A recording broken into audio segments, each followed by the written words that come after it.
কুল হুয়াল্লাহু আহাদ বিহুরমাতি জিব্রাইল ৩৬০ বার পড়লে কি হয়, কি হতে পারে, আপনি জানলে আশ্চর্য হতে বাধ্য হবেন।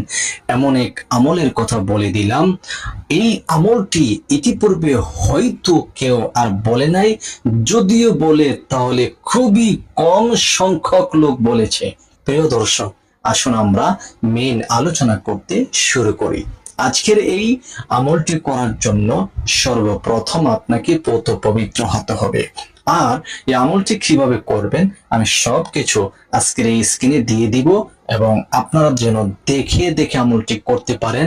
বাংলা এবং আরবি দুটোই আমি দিয়ে দিব, যাতে করে আপনারা পড়তে পারেন এবং সে মতে আমলটি করতে পারেন। এখন কথা হচ্ছে, আপনি এই আমলটি কিভাবে করবেন এবং করলে কি লাভ, কি উপকার হতে চলছে, এই বিষয়টি আগে জানবো। প্রিয় দর্শক, এই আমলটি হচ্ছে আপনার প্রিয়জনের মনকে আপনি আপনার দিকে ধাবিত করার, আকৃষ্ট করার, একটি বাধ্য করার একটি আমল। আল্লাহু আকবার কাবীরা। প্রিয়জনের মন, আপনার স্বামী হোক, আপনার স্ত্রী হোক, আপনি যদি কোটি টাকার মালিক হন আর স্ত্রীর কাছে এসে যদি আপনি শান্তি না পান, তাহলে এই সংসারটা, এই ঘরটা কেমন যেন আপনার একটা জাহান্নামের একটি গর্ত হয়ে দাঁড়াবে। আপনি কোথাও আর শান্তি পান নাই। আপনি ঘরই তো পুরুষদের স্ত্রী অথবা সংসার অথবা ঘর যাই বলেন, এটাই হচ্ছে শান্তির একটি ঠিকানা। এই পৃথিবীর মধ্যে স্বামী স্ত্রীর যে একটা মধুর ভালোবাসা, সেটা যদি কারো মধ্যে না থাকে, সেটা যদি নষ্ট হয়ে যায়, এর চাইতে দুঃখ মানুষ আর কেউ হতে পারে না। সেটা হোক পুরুষের দিক থেকে অথবা নারীর দিক থেকে, আপনি যে কেউ হোক, আপনার মধ্যে যদি এই অশান্তিটা থাকে, আপনি নারী, আপনার স্বামী পরকীয়া করছে, অন্য নারীর সাথে সে কি করছে, সম্পর্ক আছে, আপনাকে তেমন গুরুত্ব দিচ্ছে না, আপনাকে সম্মান করছে না, আপনার ভরণ পোষণ যা কিছু আছে এগুলোর প্রতি সে কোনো ভ্রুক্ষেপ করে না, সে তার অনুপাতে তার নিজের মন ঘোরা মতো সে চলছে। আপনি যে একজন স্ত্রী আছেন, তার সে এটা মোটেও আপনার দু পয়সার দাম অথবা মূল্য দেয় না। অন্যত্রে সে হস্টি নষ্টি করছে টাকা পয়সা দিয়ে, কিন্তু ঘরে আপনার নুন আনতে পান্তা ইত্যাদি আপনার খরচ কোনো কিছু সে দিচ্ছে না। আপনি চাইলে আপনার সেই প্রিয়জনের মন আপনার দিকে আকৃষ্ট করার জন্য কুল হুয়াল্লাহু আহাদ বিহুরমাতি জিবরাইল, এই দোয়াটি, এই আমলটি আপনি করবেন। এই আমলটি কিভাবে করবেন এইটুকুই না, কিন্তু আমি আপনাদেরকে এক এক করে আমি বলে দিচ্ছি, তবে সহজ এবং অল্প সময়ে আপনি করতে পারবেন। কিছু পেতে হলে অবশ্যই কিছু আপনাকে কষ্ট করতেই হবে। এই আমলটি করার জন্য যেভাবে আপনি নিজেকে প্রস্তুতি করে নেবেন, সর্বপ্রথম আপনি নিজে পবিত্র হওয়ার পরে পবিত্র বিছানাতে আপনি বসবেন। বসার পরে আপনি যাকে বশ করতে চাচ্ছেন, সে হোক আপনার স্বামী বা আপনার স্ত্রী, ওই ব্যক্তির চেহারাকে নিজের কল্পনায় এনে আপনি প্রথমত 3 বার এই ইস্তিগফার পড়ে নেবেন। আস্তাগফিরুল্লাহাল্লাযী লা ইলাহা ইল্লা হু আল হাইয়ুল কাইয়্যুম ওয়া আতুবু ইলাইহি লা হাওলা ওয়ালা কুওয়াতা ইল্লা বিল্লাহিল আলিয়্যিল আযীম।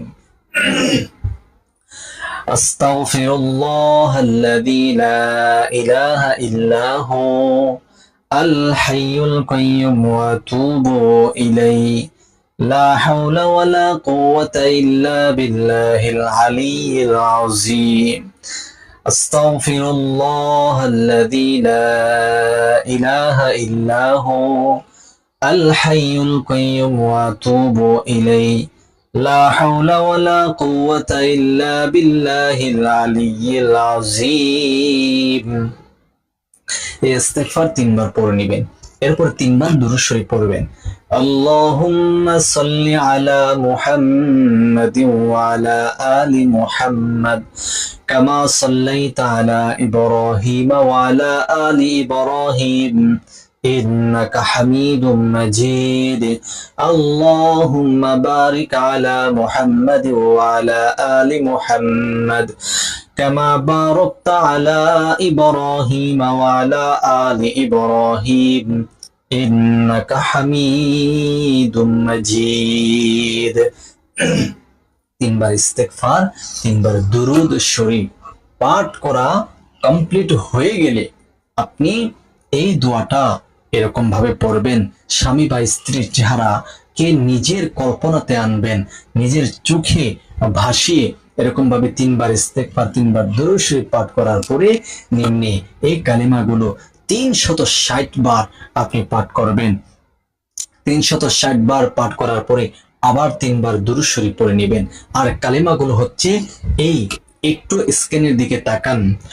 قل هو الله أحد بحرمة جبرائيل الله الصمد بحرمة إسرافيل لم يلد بحرمة ميكائيل ولم يولد بحرمة عجرائيل ولم يكن له كفوا أحد بحرمة دردائيل ومهرائيل ودردائيل। এই যে দোয়াটা, এই যে কালেমাগুলো আপনি শুরু থেকে শেষ পর্যন্ত একবার করে এরকম ভাবে 360 বার পাঠ করবেন। আর চোখে আপনার কি করবেন, কল্পনা করে রাখবেন যাকে বশ করতে চাচ্ছেন তাকে। ইনশাআল্লাহ এই আমলটি যদি আপনি করতে পারেন তাহলে যার জন্য আমলটি করবেন ওই ব্যক্তি আপনার জন্য আকৃষ্ট হবে, বশ হবে, বাধ্য হবে, আপনার জন্য অস্থির হতে বাধ্য হবেই হবে, আপনার জন্য পাগল দিওয়ানা হয়ে যাবে। প্রিয় দর্শক, আপনারা স্বামী বা স্ত্রী ব্যতীত অন্য কারোর জন্য যদি আমল করতে চান তাহলে কিন্তু সেটা হবে না।